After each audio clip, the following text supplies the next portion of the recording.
Pierre Gasly and the Toro Rosso had to go wide all down at the Ascari chicane. So he complained about Vettel rejoining dangerously, and then does exactly the same thing to the Toro Rosso of Gasly. I mean, come on, Lance. You can at least try to learn some common sense, but learning isn't exactly Stroll's strong suit, is it? As we can all see by his weekend at the Saudi Arabia Grand Prix in 2024. We kick things off in FP1, with Lance having a small incident with the wall at turn 22. Now, he was incredibly lucky to get away from that, relatively damage-free. And you know, it's practice. These things happen. The point is to learn from them, so you'd think he wouldn't do it again, right? Well, just look at what happened on lap 7 of the Grand Prix at that very same corner.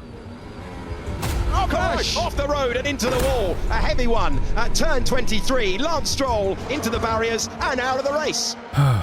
I can't even say I'm surprised at this point, but what I am surprised about is that you haven't hit the subscribe button yet. Anyways, street tracks clearly aren't Lance's favourite, because at the 2023 Singapore Grand Prix qualifying, he had one of the biggest crashes of the last decade.